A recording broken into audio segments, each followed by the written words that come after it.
आज के इस वीडियो में हम जानेंगे जोहरी विंडो मॉडल के बारे में। ये क्या होता है, इसे किसने दिया था और ये किस लिए यूज़ होता है। तो चलिए जानते हैं हम। जोहरी विंडो मॉडल क्या है? एक ऐसा मेथड है used for understanding and enhancing communication between the members in a group. ये किस लिए यूज़ होता है? एक ग्रुप के मेंबर्स में अगर हमें कम्युनिकेशन बढ़ाना है, मतलब उनके बीच में ट्रस्ट बढ़ाना है, रिलेशनशिप उनकी अच्छी करनी है, मतलब जो ट्रस्ट होगा ग्रुप के बीच में, उनके मेंबर्स के बीच में, उसको बढ़ाने के लिए या और समझने के लिए ही इस मेथड का यूज़ किया जाता है। इसको दो साइकोलॉजिस्ट जो कि अमेरिकन थे, जोसेफ लुफ्ट और हैरी इंगम ने डेवलप किया था। किस ईयर में? 1955 में। और इन्हीं दोनों के इनिशियल्स को मिला करके जो हरी बना है। जोसे जोसेफ हैरी से हैरी। ये आइडिया था, एक स्टडी हुई थी ग्रुप डायनेमिक्स की यूनिवर्सिटी ऑफ कैलिफोर्निया में, वहाँ से इसको डिराइव किया गया और इसको बाद में इम्प्रूव किया था जोसेफ लुफ्ट ने। और जैसे कि मैंने बताया अभी, Joseph Johari came from joining their first two names Jo and Harry. और इस मॉडल को हम feedback disclosure model of self awareness भी कहते हैं।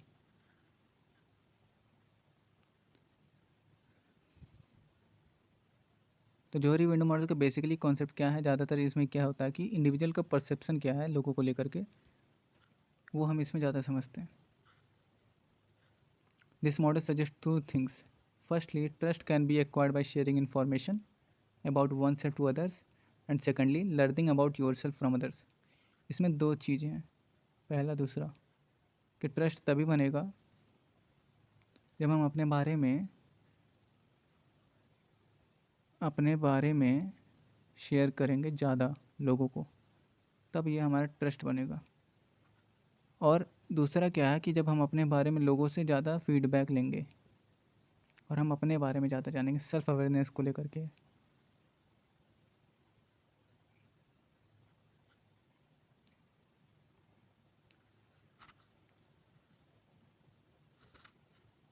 अब हम जानेंगे कि जोहरी विंडो मॉडल में जो चार डिफरेंट क्वाड्रेंट हैं उसको क्या कहते हैं। इसको चार डिफरेंट क्वाड्रेंट में डिवाइड किया गया। पहला है ओपन एरिया, जिसको हम फ्री एरिया पे कहते हैं। दूसरा है ब्लाइंड एरिया, तीसरा है हिडन एरिया और अननोन एरिया चौथा है। इसकी पीडीएफ नोट्स मैं अपने डिस्क्रिप्शन में डाल दूंगा, वहाँ जाके आप देख सकते हैं इसके बारे में। अब हम जानते हैं ओपन एरिया क्या है। ओपन एरिया क्या है? इसमें क्या है कि here the information about the person, his attitudes, behaviour, emotions, feelings, skill and views will be known by the person as well as by others. मतलब इसमें पर्सन भी जानता है अपने बारे में और अदर्स भी जानते हैं, मतलब लोग भी हमारे बारे में सब जानते हैं और हम भी अपने बारे में सब जानते हैं। इसमें क्या होता है, जितना कम्युनिकेशन ज़्यादा होता है इसमें, उतना ही मतलब ये अच्छा होता है। इसमें जो एरिना, जो मतलब इसका क्वाड्रेंट अगर बड़ा हो जाएगा तो मतलब कि हमारा जो कम्युनिकेशन और रिलेशनशिप है, इंटरपर्सनल रिलेशनशिप है, वो और ज़्यादा अच्छा होगा। ओपन एरिया को हम बढ़ा सकते हैं दूसरा बाय डिक्रीजिंग ब्लाइंड स्पॉट, और जो अननोन एरिया उन लोग को भी डिक्रीज़ करके या इंक्रीज़ करके हम उसको आगे पीछे करके हम ओपन एरिया बढ़ा सकते हैं। अभी मैं बताऊँगा उसको कैसे करना है।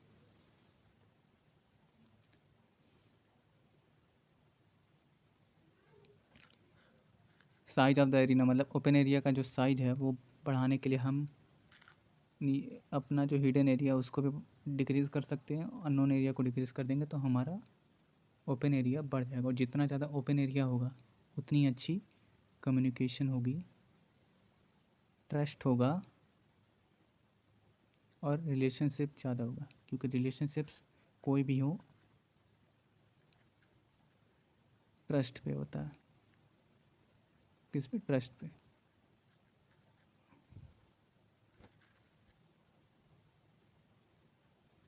अब हम जानेंगे ब्लाइंड स्पॉट।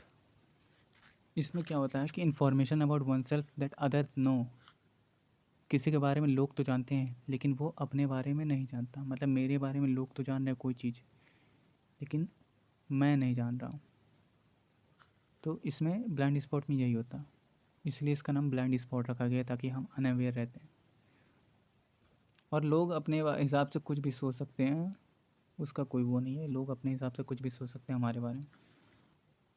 इसको हम ब्लाइंड स्पॉट को रिड्यूस तब कर सकते हैं by seeking feedback from others. उससे हमारा जो कम्युनिकेशन होगा वो बढ़ेगा। जितना कम्युनिकेशन बढ़ेगा उतना हम ओपन एरिया में शिफ्ट होंगे। तीसरा है हमारा हिडन एरिया। हिडन एरिया और इन्फॉर्मेशन ये होता है इसमें कि that is known to oneself but will be kept unknown from others. इसमें हम अपने पर्सनल इन्फॉर्मेशन शेयर नहीं करना चाहते किसी को, और हम हेजिटेंट होते हैं, मतलब हिचकते हैं रिवील करने से। जैसे कि अपना पास्ट एक्सपीरियंस हो गया, फीलिंग्स हो गई किसी को लेकर के, फियर्स हो गए, सीक्रेट्स हो गए, ये सब हम किसी को बताना नहीं चाहते। तो इस एरिया में वही होता है। और जब हम कुछ भी चीज़ छुपा के रखते हैं तो इससे हमारे जो रिलेशनशिप में इश्यू आते हैं, और हम इसको रिड्यूस तब कर सकते हैं by disclosing ourself disclosure से हम इसे रिड्यूस कर सकते हैं। और अगर रिड्यूस करेंगे तो हम शिफ्ट करेंगे ओपन एरिया में। और जैसा कि मैंने बताया, ओपन एरिया में जाएंगे तो हमारा जो रिलेशनशिप होगा वो और अच्छा होगा। चौथा है अननोन एरिया। अननोन एरिया में क्या होता है कि हम अपने बारे में भी नहीं जानते, न दूसरों के बारे में जानते। दिस इंक्लूड्स फीलिंग्स, जैसे कि कोई इन्फॉर्मेशन हो गया, फीलिंग हो गई, कैपेबिलिटी हो गई, टैलेंट, जो हिडन टैलेंट है ना हम जानते हैं ना लोग जानते हैं।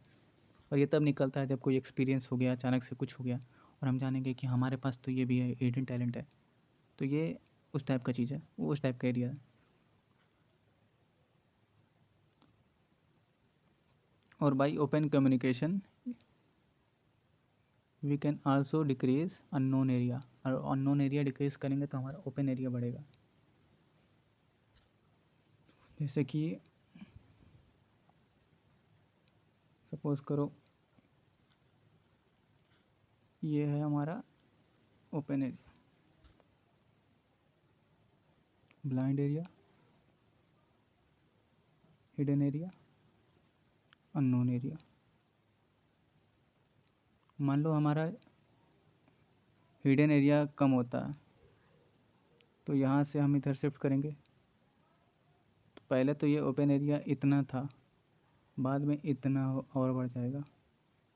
तो मतलब कि हमारा जो ओपन एरिया है वो बढ़ रहा है।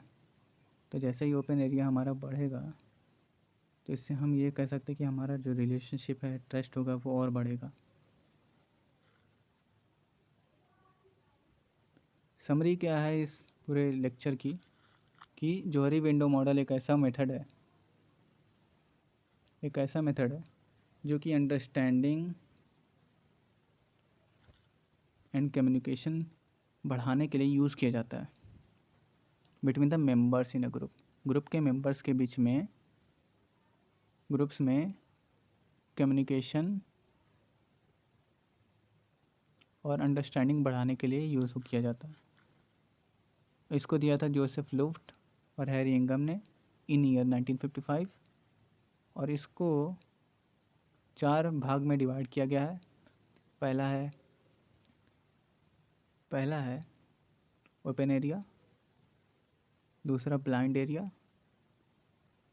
तीसरा हिडन एरिया और चौथा है अननोन एरिया।